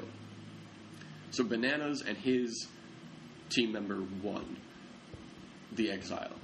They come back, and he and Sarah, who was also in the Final 4, were really close friends. But Sarah recognized Bananas' team as a major threat to beat them in the finals, so they sent him into the elimination immediately as soon as he got back, and they lost, and Bananas got pissed. So now he's really upset about that, and he wants to come back and win the challenge again. So Leroy, who was on Real World Las Vegas with Nani, this is his 6th challenge, and he has been on every single season of the challenge that he's been eligible for, except for Battle of the Seasons 2, which aired in 2012. So I think I actually remember Leroy from my season. He was paired with Mike, I think, the season that I was. Oh yeah, that was Rivals. Yeah, I liked the first Leroy season of Rivals. Cool. Leroy's really cool. He's always one of my favorites. In Rivals, his partner was this dude Adam. His original partner was Adam, who was a mess in his season of The Real World. Got into this huge fist fight his first episode or second episode of the challenge. Just kicked him off. But they let Leroy stay, which was nice. And they brought in Leroy's good friend Mike, who was great. So Leroy brought his cousin Candace, and they seem like they're going to be great. They both seem really fun. Kelly Ann, who was on Real World Sydney with Kohutta 8 or 9 years ago, she brought her cousin Anthony. Or as I wrote in my notes, apparently, Kelly Ann brought her Anthony. They seem like they're going to be a boring team. Just generally. First impressions, you know. Kelly Anthony, that's the team name. Oh, that's a good team name. So the group makes it back to their house. They start partying because that's the whole point of the show. And they keep partying, and then they realize, oh, the sun is coming up. So, yeah. And they don't stop. They don't go to bed. They just keep partying as the sun rises. So Bananas is talking to Kohuta's cousin, Jill, who I talked about a couple episodes ago. They're the southern cousins. And Bananas says, don't expect the unexpected, talking about the game. He's like, expect the most maniacal plot twists you can. Here's something about Jill. Jill moved her wedding date to be on this show. Wow. Yeah. It's pretty serious. So now, Jill's cousin Kohuta was on Real World Sydney with Kellyanne way back when. Kohuta has been on The Challenge with Nani, and they established a relationship in one of their seasons, but have since broken up. And Nani says she's worried about having her cousin here because she's not used to having somebody depend on her. She's used to depending on other people, which is probably why she's a terrible person. Actually, she's not terrible. I shouldn't say that. She's been pretty cool this episode. But like, no wonder none of your relationships work out if you're codependent like that. Anyway, Kohuta is also one of my favorites. He's just a sweetie. He says in an interview, Nani tried to look better than the last time I saw her just to aggravate me. They'll probably hook up later in this season. Anissa brought her cousin Rihanna. Anissa was on the first season of Real World Chicago, which aired in it was shot in 2001, aired in 2002. So she's like mid-30s now. Like, what are you still doing on this show? You never get away from MTV reality shows. Not really, at least if it's Real World. I mean, I guess that's true. Mark Long was on until he was like 42, when everybody else was like 26. So, yeah. Christina, who was on Are You the One Season 2, brought her sister Emily. Was Emily from Are You the Two Season 1? The polyamorous version of Are You the One? That'd be such a good season. That should exist. Why is that show not for real? I wish it would. Are you aware at all? Have I told you about, or have you heard about Are You the One at all? I think you maybe talked to me about it. I don't know, though. Okay. So basically, they bring 10 men and 10 women into this house in Hawaii or Puerto Rico. Those are the two locations they've used so far in their 3 seasons. So every man is matched up with a woman, but nobody knows who's matched up, like, perfect match, like, you're supposed to date this person, whatever. So they all have to figure it out, and then each week they find out, they pick someone, and then they find out how many correct guesses they have. And they have 10 weeks to figure it out, and if they get all 10 by the 10th week, they win $1 million. That's the basic plot or idea behind the show. There's been like slight twists on the game in season 2 and 3, but basically that's what it's about. And it's a really good show. I really enjoy it. It's very stupid. The Challenge is stupid. The Real World is stupid. Are You the One is another level of stupidity, and I love it. And it's coming back for season 4, and I'm so excited. Sorry, I'm an intellectual, Jake. I could never watch a show like that. I only watch shows like The Challenge, or what's the other show? Survivor. That was a botched joke. It's in the name of the podcast. You couldn't remember it. Sometimes I think we're just talking on the telephone. Okay, I want to just bring up the idea of this podcast. We haven't really talked in depth about why it's called what it's called or why it exists at all. Thomas, in high school, we went to high school together. I think that's been well established. I watched Survivor all the time and The Real World, and he never did. So every Thursday or Friday after the episode would air, I would go up to him, and the first thing I would say to him was, "Did you watch Survivor last night?" And he would be like, "No, I don't watch that show." Or, "Did you watch The Real World?" "No, I don't watch that." So now he is. I think when I was going to college in Ohio, before I eventually was going to Central Michigan with you for a hot minute too, like literally I would be talking to you on like Skype or something, and you'd be like, "Hey, did you watch Survivor last night?" Like, no, like, why is that the first thing that you ask me? We would be talking about something totally different, and then out of nowhere I would bring it up. It's just such a funny response. And then finally, when we were going when we were both in Mount Pleasant, you got me to watch a season of both the Challenge and Survivor. Yeah, and it was great. It was pretty good. Yeah. Okay. We're talking about the Challenge now. We've already established you saw Rivals, which was a really good season, and next season is going to be Rivals 3. And it sounds great. Yeah, I'm honestly excited to watch this show because, honestly, I didn't make it through the whole season of Survivor, and I watched the entire season of The Challenge. Like, oh, wow. It grabbed me more than Survivor did, so. Well, I mean, overall, Survivor is a better show than The Challenge. Oh, no, I don't doubt that. But I think what The Challenge does really, really well is create storylines and create relationships between the people.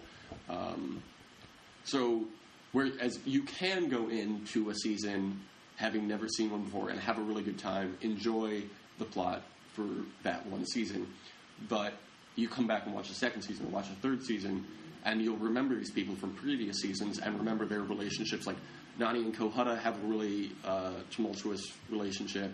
Nani and Leroy are really good friends because they were on The Real World together.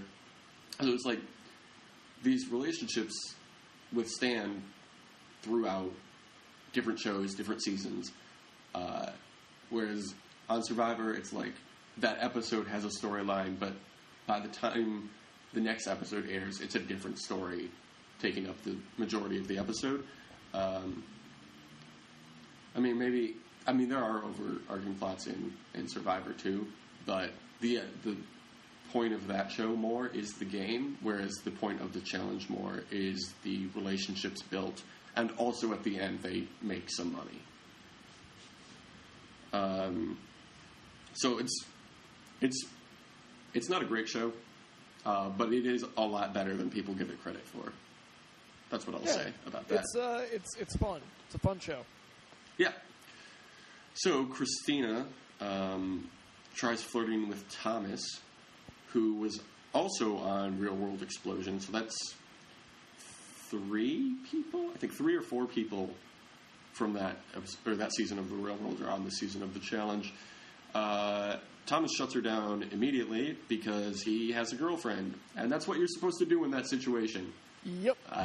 I bring that up because you'll see in like 2 minutes. Thomas brought his twin brother, Steven. Thomas too. Well, they're twins. They should have the same name. Yeah. I like that the episode after Steven gets voted out in Survivor, Steven shows up in The Challenge. A different Steven, spelled the exact same way. So Thomas says, "Go get with my brother, or go talk to my brother. He looks exactly like me." And Christina's like drunk off her ass. He's like, "I'm going to go get with your brother." And Thomas is like, "Yeah, okay, fine, go do that. I don't care." You know what the crazy thing about Thomas and Thomas 2 is that Thomas 2 is actually the first twin out, and they named him Thomas 2. You would think that it would be the other way around, but... So during their introduction interview, Stephen and Thomas are joking, and Stephen says, "You can tell us apart by our face. He has a fuller face. I have a slimmer face, higher cheekbones. The model look." Ugh. No, it was very charming. It was very funny because they do look pretty much identical. So Christina is flirting with Stephen, and at one point asks him, "What's your name?" And Stephen's just like, I don't want to be part of this. And then in another interview, Stephen says, "Christina is flirting with me, and I am not interested." Damn, striking out on both twins. Oh, don't worry. Christina will get hers. So then we get to Tony, who was on the last season of The Real World Skeletons, which was bad for a number of reasons. One, because it followed one of the best seasons they've ever had. Two, bad promotion. Three, I don't want to talk about it anymore. So Tony brought his brother Shane, and Tony is the biggest douche of all time. I can't stand him. Shane is his little brother and seems like a really great guy. I feel bad for him, though, because I'm pretty sure he's the only gay guy on the cast on a show that is all about hooking up with people. So that's kind of a bummer for him. Yeah, that sucks. I hope that he, convinces one of the straight dudes to, get in bed with him. Experiment. Hey, have you ever, I would like to see that with Corey. The challenge is basically college. Everyone's in a confined space. Meeting each other a lot of times for the first time. Things will happen. Yeah. College is a good time. Why not prolong it for 15 years? Van Wilder 3, The Challenge. I'm pretty sure there was a Van Wilder 3, and I'm pretty sure it was less good than any season of The Challenge. Van Wilder 10, The Challenge. There we go. So Christina moves on to Tony, who, like Thomas, has a girlfriend, who he also met on his season of The Real World. And I don't know when this season of The Challenge was filmed, but I do know that Tony and Madison have a kid together now. Oh. Yeah. So Christina says, "If you didn't have a girlfriend, I'd jump your bones." I don't think that's exactly the terminology she used, but I really like the phrase "jump your bones." I think that's a really funny way to refer to hooking up. Yeah, definitely. It's very, I don't know, old, but not I just like how inherently reserved. Non-sexual it is. Yeah. When I think about what's a sexy term? What's a sexy term for having sex with somebody? Jumping their bones. It sounds like something skeletons would do. It sounds like a dance that skeletons would do. Yeah, it's like, I want to fuck this skeleton. Can't wait to fuck that skeleton. That's why October's my favorite month. Did you know that when you're having sex with someone, you're also having sex with a skeleton that's inside that person? That is a creepy thing to think about. You can't unhear that. You will think about it for the rest of your life. Oh, man. I don't want to have sex ever again. When you think about someone's O-face, just think about only the skeleton underneath it, where it's just the jaws moving up and down. And the empty eye sockets. No one who listens to this show, which is 7 people, will ever have sex for a year after this. Good. Okay, you want to hear a weird thing I really want to happen? Sure. That was a really vague way to I was going to say, that's, I'm intrigued, I guess. Okay, well, you know how, there's the baby boomers. When everybody came back from the war, everybody started having kids again because, men were back in the country. And then there was, our generation, we were, the echo boomers is a term that has been used to describe like 80s and 90s kids, because like the baby boomers are having kids. I want the opposite to happen. I want just everyone to not have kids for like 5 or 10 years, so that like for 5 or 10 years, elementary schools are just empty. And then I'm sorry that you don't want people to have jobs. I just think it would be really funny. I'm sorry that you don't Like, want my mom to have a job. Or, like, now that since your mom got out of that game, now it's okay. I get it. Yeah, well, see, I told my mom about my plan to destroy this country, and she was like, well, I should get out of teaching immediately. I should open a bakery. You couldn't at least warn me so I can warn my mom to get out of teaching. Well, yeah, it hasn't happened yet, but I think we're the generation to do it. The time is now. We have the capabilities. So, oh god, I just looked back at my notes and remembered what we were actually talking about. I'm so mad. Tony is very excited by Christina's flirtations, which is understandable. She's a cute girl. Flirting is a fun thing.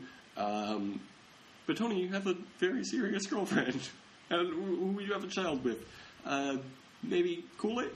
Hey man, what happens on the challenge, you know? Like is filmed for the entire country to see. What a moron. I know, right?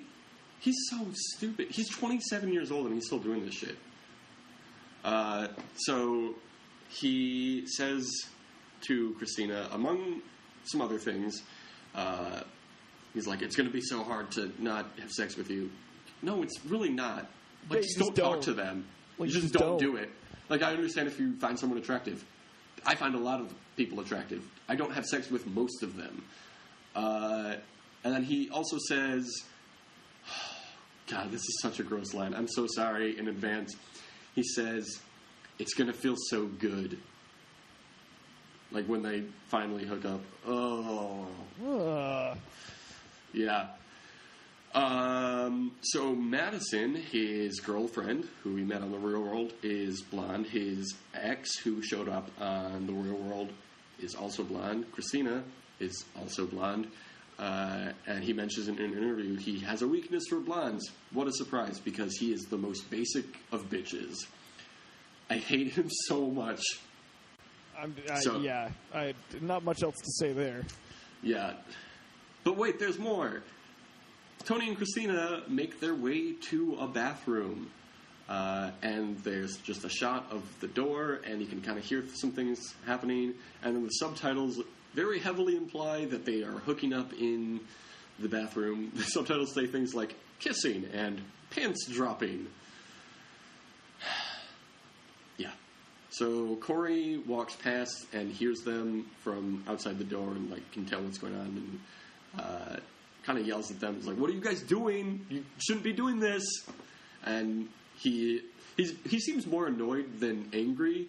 But like that's one reason I like Corey, because he was like looking out for people, you know. So then they do an interview with Tony, and he denies that it happened and says something like, I know you can edit it to make it seem like something happened, but nothing happened. And then they cut to an interview with Christina, and she's like, yeah, no, we definitely hooked up. Who are you going to believe in that? So both Emily and Shane don't want them together, because Shane is worried about Tony's relationship with Madison, which is understandable. Emily doesn't really care about that she hooked up with someone. She's just like worried that they're going to put more of a target on their back, and she's like, we already have a target on our back because we're rookies, so try not to rock the boat too much, you know? So that's luckily the end of Tony and Christina's little bit there. Yeah, try not to rock the boat too much, and to rock the dick. Right, rock that dick. Yeah. I got jump your bones was my favorite euphemism for sex. Now my favorite is rock that dick. Hey, hey, hey, hey. I don't Rock know what that dick. Okay. So later on, Larissa, who was Camilla's sister? Or I always confuse Camilla and Cara Maria. But Larissa accuses, she's the sister of one of them, she accuses Tony of calling her short and weak and says that she won't get far in the game. And so pretty much the entire house turns on Tony because he's a dumb idiot. Tony, again, in an interview, denies the accusation and says that this is a typical woman move. Oh, did you also know that he's a fucking dipshit sexist? Oh, boy. Says it's a typical woman move. You try to be level-headed and they're dramatic. So Nicole, Nani's cousin, gets in on screaming at Tony. And Kohada says in an interview, he's like, Nani's family is a line of fireballs, and Nicole is one of them. So Nani... Wait, you're saying that they have their own line of cinnamon whiskey? They do. They actually premium cinnamon created whiskey that freshmen through like junior year girls started drinking in college. It's Fireball is not good. I went to a party a few months ago and like stopped by a liquor store and picked up some Fireball and was kind of like drinking it out of the bottle, which was stupid. Yeah, all of those sound like terrible decisions. Just one after another. It's just like, it's not good. And every time I would like take it out of my jacket pocket and like try to share it with people, just be like, it was like a pint. So I would like take it out and like take a swig from it. I would give it to Malika and she would take a swig from it. And I would like try to pass it off to other people who we would like be talking to. And they were just like, I don't know if I want to drink this. But I guess we're all in this together. That's the only way to approach Fireball. Like, it doesn't even get you that drunk. It's just so gross. It's bad. It does not taste good. It's like, you know what? I like whiskey, but I wish that I couldn't get as drunk off of it, and also that it tasted like fucking Red Hots. Like, my whiskey doesn't taste enough like hot tamales. I like how whiskey tastes on its own. Let's just get regular whiskey. Like, even shitty whiskey is better than Fireball. Just get, like, some Canadian Club or something. Like. Yeah. Yeah. So, Nani is also upset with Tony. Nani has a history of kind of, like, she has a long history on the challenge of hooking up with people and, like, kind of being rambunctious. This season, though, she's kind of taking on, so far anyway, I don't know what's in store for the rest of the season, but this season she has taken on a more motherly role, which has been really enjoyable. Like, she's getting older, I guess. She has a quote about it later, which we'll get to. I mean, I don't want to look for it right now, though. So Nani is, like, approaches Tony and is like yelling at him, gives him, like, berates him, and tells him to know his role, and he just feels defeated, you know. Little jabroni, stay in his lane. Exactly. If you smell. We already said no more wrestling talk. Wait, no, wait. Just one more. When Nani, Okay. When Nani gets back to the house, does she go, finally, Nani has come back to the challenge? Yeah, she did say that, exactly. Right, and that's it was it. like, you're on every season. I'm done now. You never left. You've been living in this house since Battle of the Exes 2. This is your house. You already paid your mortgage off on it.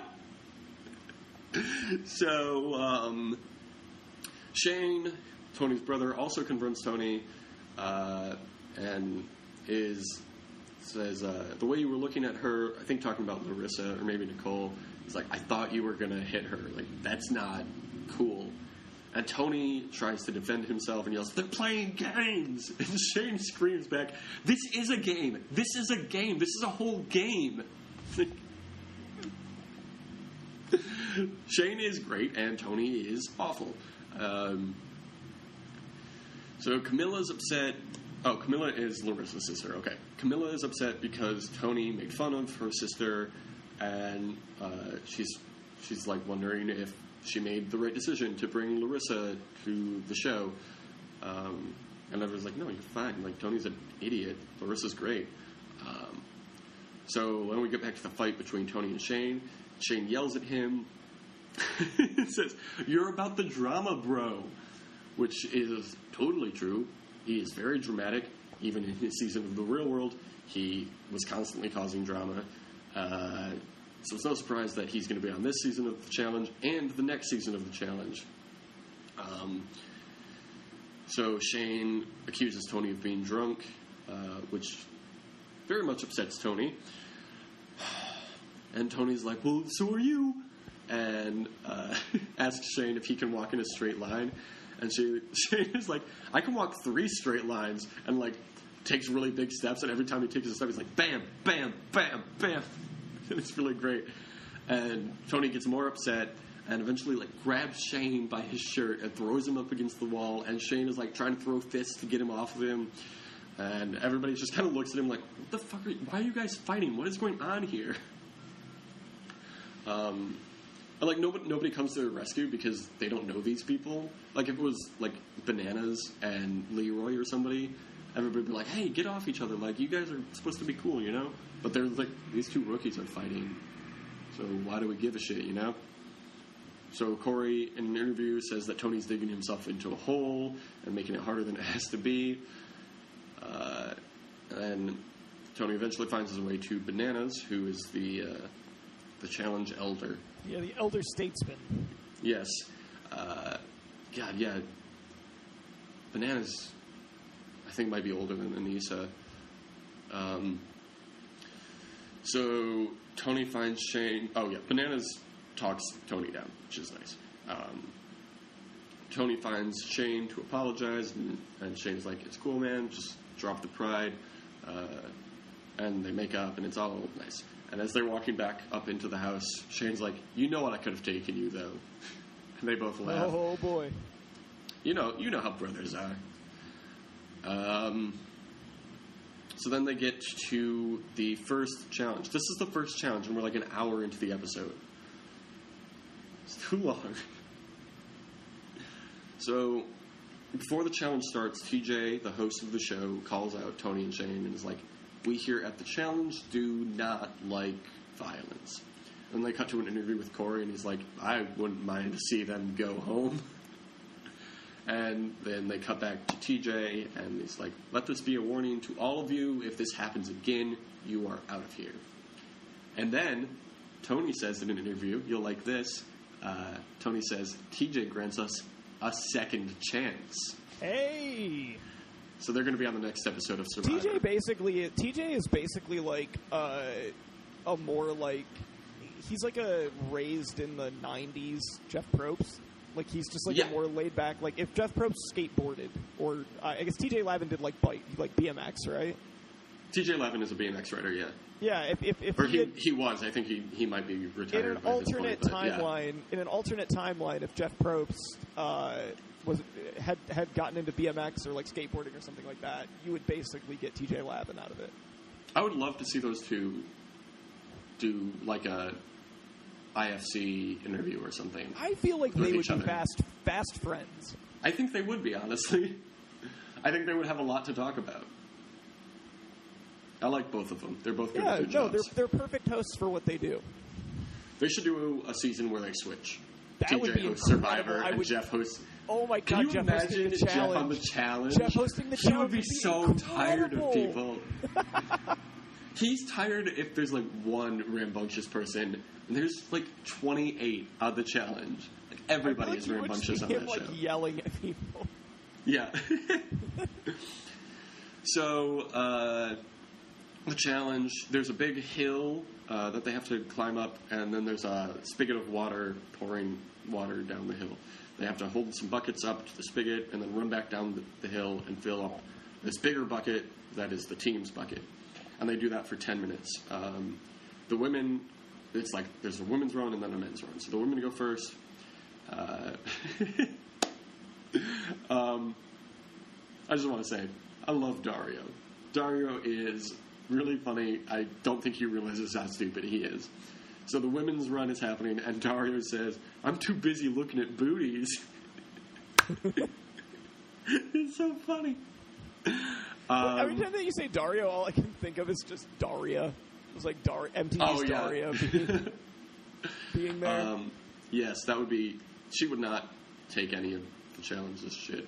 No, I don't think... I think Daria would just leave. Like, she would just, walk into the house and see who was there and then just walk out. So Brianna, Jenna's cousin, is not great at this challenge. As Corey points out, she at one point climbed up the hill without a bucket to collect the water with. So she's not great at it. Candace is also not very good at it. And then the guys' run happens, and Thomas points out, he's like, guys are just throwing their body weight around up there, and then there's other guys who are just being bullied.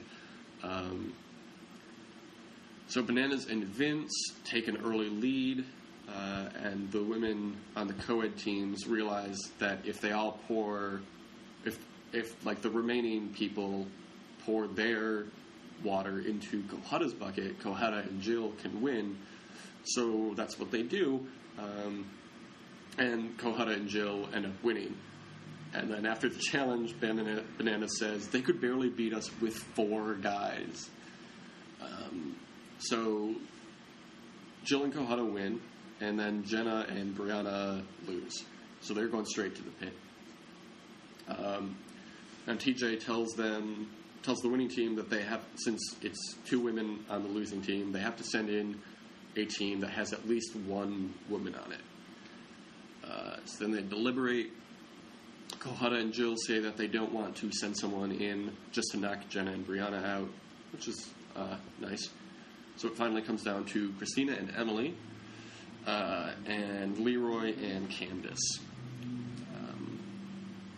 And then there's not a lot of deliberation. Nobody really tries to argue their case or anything, because it's still pretty early. They eventually decide upon Christina and Emily, and I think it was Bananas said, God help us if this challenge requires any intelligence or a strategy, or we'll be in for a long night. So rather than going straight into the challenge, the elimination challenge, which, is what we want to see, they all go out clubbing, because why not build more relationships? Oh man, this episode's almost 2 hours long. Anissa and Corey seem flirty, which is nice. When I was looking it up, though, Anissa, in her first season of The Real World, identified as a lesbian. Corey is a man. And I've seen her hook up with other dudes, so maybe I have to watch that season of The Real World. Vince apparently says that Corey had slept with Nani. And then Corey's like, what? That didn't happen. And goes up to Nani, and they were like, no, that never happened. What are you talking about? So Corey goes up to Vince, and Vince is like, he says in an interview that Corey is annoyed. He's like, he walks around like his shit doesn't stink. Okay, this is one last wrestling thing. Vince kind of looks like Edge. Oh. So he's got like, he doesn't really have the same build as him, but he's got a similar face. So just imagine that when you're thinking about him, because I'm sure you're going to be thinking about Vince from the challenge a lot. Yeah, I mean, on this day, I see clearly that he looks like Edge. Exactly. So Nani says, talking about the rumor of her and Corey's, like, every season I do, even if I don't hook up with someone, it's still talked about, and I'm over it. She says she wants to set a good example for her cousin Nicole. See, Nani's turning a new leaf. I like her. I mean, I liked her always, but she seems more mature this time around, which is nice. Leroy is talking about his relationship with Candace, and is like, one thing we have in common, we both like to party. Yeah, right on. Candace is like, yeah, she got a little too drunk. She says, this is why I love Candace already. She's like, I had a bit of a throw-up moment, but I still looked cute. So they get back to the house, and you know how I said that like 3 or 4 fuckings happened? Yes. We already had one in the bathroom with douchey, what's his name, and Christina. And then within like the next 2 minutes, the rest of them happen. Dario gets into bed with Kellyanne. Oh my god, this is so funny. Dario, in an interview, explains why he likes Kellyanne. Oh my god, it's so funny. He's just like, big old boobs, butt, she's short and petite. That's like it. That's all of the reasons. Oh. And then, in another interview, they asked Kellyanne what she thinks Dario would have said about them hooking up. And she does this spot-on impression. Dario has like a very heavy, like New York, New Jersey accent, and like you know how beefcakes talk. So she does an impression of him. She says something like, "Oh, I really like her butt," or something like that. It's so good. Like honestly, you need to just watch this episode just for that 10-second interaction. It's so funny.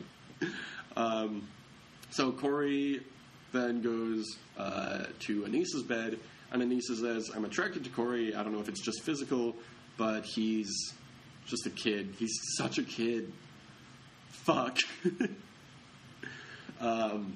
Yeah, so Corey's 24, and Anissa is like, I'm guessing like 33 or 34. She was 20 on her first season of The Real World 14 years ago. So, 13 years ago. Or, no, 14, because it was it aired, or started. Anyway. So there's all this fucking going on, right? Mitch joins Rihanna in her bed, and instead of immediately fucking like everybody else, they just eat snacks together. They've just like got cold cuts and are eating snacks, and then they eventually like cuddle, and Rihanna picks up this big slice of turkey and is like, "I don't want to sleep next to this wet turkey," and like throws the slice of turkey across the room, and it lands next to everyone's shoes. They're my favorite couple so far. So then we transition into like the elimination part of the episode. Jenna, this is the second challenge for Jenna. She was on Battle of the Exes with her ex from Real World, Jay, who is like this short dude, like pretty weak, very much a like a womanizer. That was his whole thing in his season of the challenge, and that really bothered Jenna. But everybody kept them around because Jenna was stupid and not very strong, and Jay was also stupid and not very strong. So they kept them around as what they called a layup in the finals. Like, we know we can beat them. Smart move, because they got to the final challenge and had to drink something gross, and Jay couldn't get through it, so they had to quit, and they didn't win any money. So this time around, Jenna wants to prove herself and wants to prove that she's not a layup this time around. So then we get into the pit. It's Jenna and Brianna versus Christina and Emily, and TJ tells them that each team must pick one person for the elimination. So they pick Jenna and Christina. They have to face each other. There's a long rope in front of them, and then 8 or 10 wooden posts that the rope kind of slaloms around, you know? Mm-hmm. Then there's a clip behind them attached to another post. They have to clip the rope to the post behind them. But the only way the rope will be long enough is if just a minute. Sorry about that. Sorry, I dropped my phone. Everybody's texting me. So they have to. The only way the rope can reach the clip behind them is if they take the rope, swing the rope over all the posts. So they do an interview with Tony, and he says that he's okay if Christina and Emily are eliminated because Christina's brought some drama his way. I don't think that Christina's the issue in that relationship. But anyway, Christina comes out in first pretty early, but then she struggles with the final post. Jenna passes her and ends up winning. So before they leave, Emily says that she's still proud of her sister. And that's the end of the show. Aha. Yeah. Do you want to, at the end of my notes, I wrote down how many challenges everyone's been on. Do you want me to run through the numbers real quick? Sure. Okay, so obviously all of the Bloodlines, this is everyone's first challenge. Anissa has been on 11 challenges. She has won 0. Camilla has been on 7 seasons.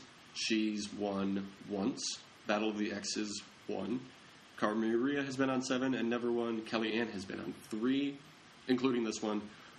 She's never won. Kohut has been on 4 and has never won. This is Corey's first, Christina's first, Dario's first, Tony's first.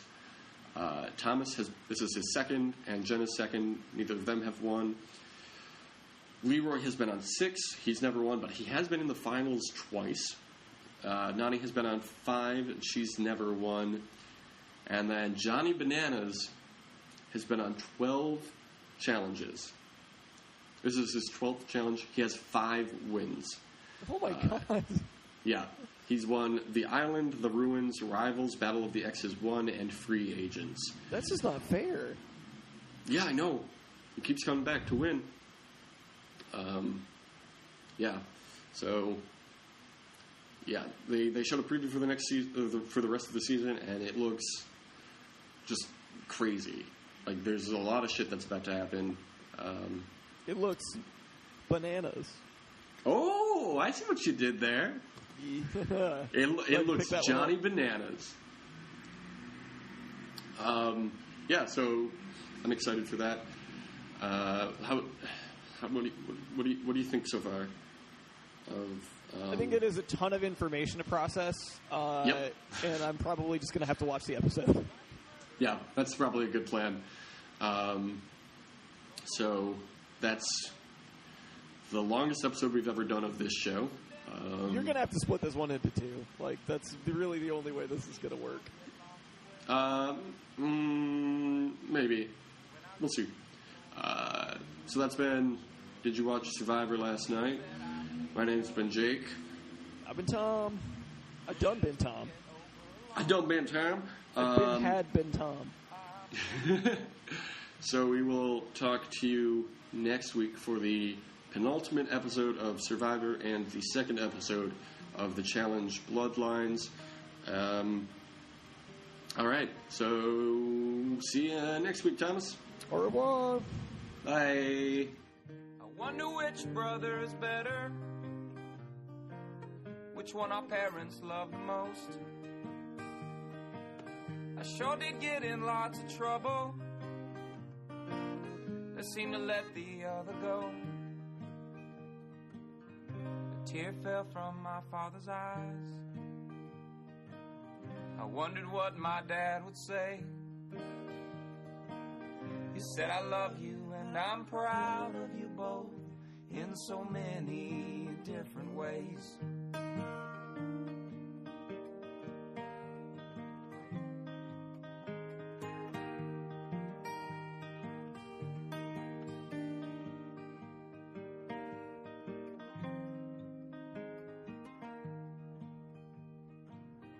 If I get murdered in the city, go read the letter in my desk. Don't bother with all my belongings, but pay attention to the list. Make sure my sister knows I loved her. Make sure my mother knows the same. Always remember there was nothing worth sharing like the love that let us share our name. Always remember there was nothing worth sharing like the love that let us share our name.